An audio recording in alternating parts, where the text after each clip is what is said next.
but it's also just the lack of practice all the time. I couldn't keep getting injured.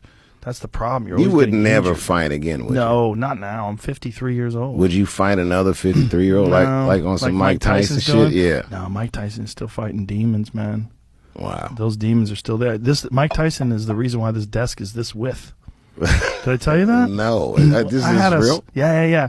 I had a smaller desk that I was planning on using for the new studio. This is the exact same width as the studio desk in my old place, the exact same one. And I had a small one. I'm like, maybe it'd be better if I'm a little closer to the people. But then I did a podcast with Tyson. I did 2 of them with Tyson. One, when he was high, when he was running Tyson's Ranch. He had a little bit of a belly.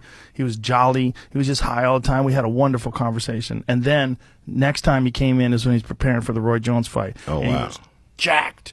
And he had these big-ass muscles in his forearms, and he just looked ready to go. And he made me so nervous. Like, he was so keyed up. You could tell. Like, he was ready to go. Oh, he was wow. ready to go. And I'm like, no. Fuck this small table. I need to be – I need to not feel so nervous. I need to have some distance. So I was thinking if I was any closer to Mike, so instead of like here, if I was like this and he was that amped up, it'd probably like affect the way I was communicating with him. I'd be nervous. He's an intimidating guy. Oh, yeah. I am fascinated with him as a public figure. Well, he is so multifaceted. There's so much going on. If you just looked at him as this brute who used to be one of the greatest knockout artists of all time, you'd miss so much. He's a scholar of boxing, and there's probably not a man alive who knows more about the all-time greats. He could talk to you about like Harry Greb and Jack Johnson and Stanley Ketchel.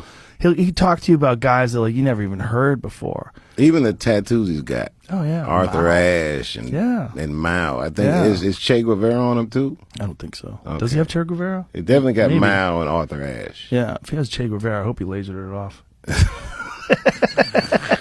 That's like the bad boy eyes or keep on trucking or something. You know? He said keep on It's trucking. just like such a silly. Does he have Che Guevara? Yeah, I think he does on his stomach, right? Yep, right there. Yeah. All right, okay, I thought I was making that up. The Arthur Ashe one though, and then he's got one on his face. One of the only celebrities that pulled off the face tattoo. I mean, Che Guevara and Fidel Castro did take over Cuba when they were in their early 30s. Like when I was doing the second season of Chapelle show. These motherfuckers was taking Running over Cuba. That's the crazy thing. Negotiating with the United States and Russia and shit. Fidel ran Cuba till he fucking died. He did. Crazy. But, he's one of these guys, and I know, as an American especially, people always kind of frown at Fidel Castro.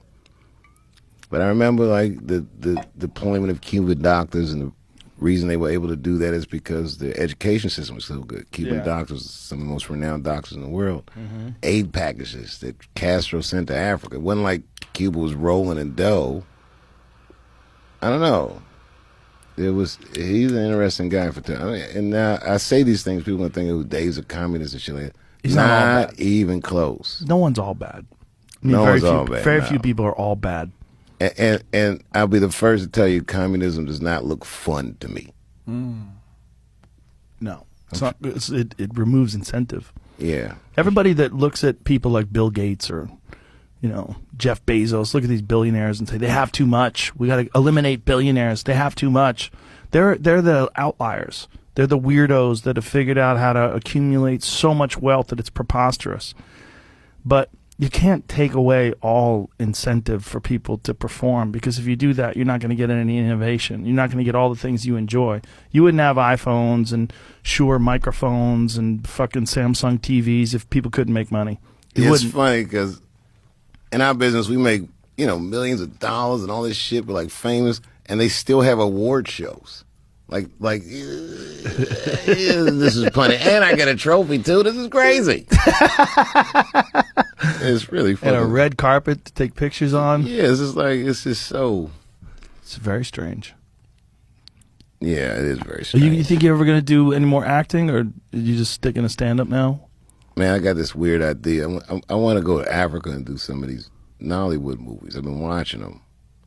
And it's like this. I was telling Naomi about it on her podcast, but it's the same thing I'm talking about with these Cuban doctors, how people can solve problems with so little resources, Mm-hmm. this is what these African directors are like. The Yeah? movies look crazy, but it's funny how crazy they look. But it's also awe-inspiring because I can't believe this guy with no resources solved a complicated filmmaking problem with this type of ingenuity because they had to.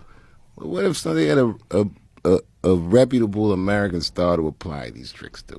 I'll come with the funny. You just give me that look, baby. Don't you worry. It's all gonna work out. Like I want to do that. I want to just see what's popping over there.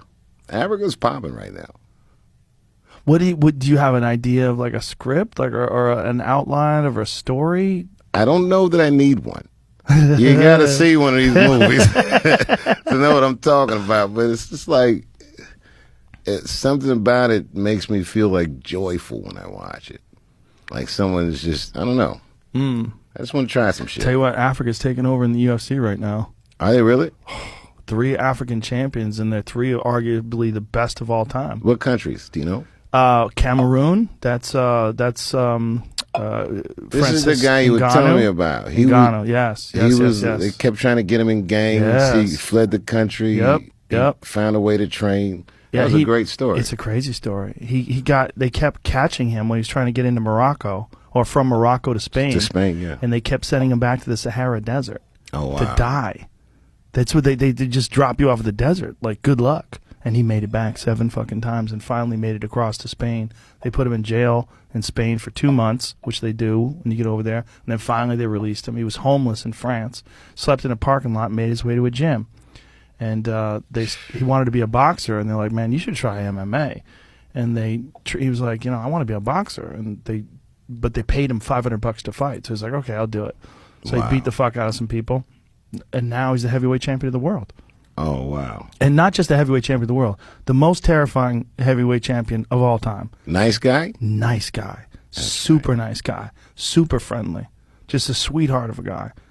Terrifying in a cage. Terrifying. Just nukes people. As Joe, that's oh dear. Oh, exactly. Get Idris Elba on the phone. Idris, I want you to fight somebody. He's such a specimen. And he just won the title beating the greatest heavyweight of all time, Stipe Miocic. He just nuked him in 2 rounds. What do you think of like a flick like that? What does he weigh? He's 265 when he gets on the scale, but he's about 270 something when he gets in the cage. He has to lose weight to make the heavyweight limit of 265 because the UFC has a heavyweight limit, and he's without a doubt the scariest heavyweight that the sport's ever seen because he flatlines people. How tall is he? 6'5", Oh, 6'4", this is a big 6'5". dude. Yeah.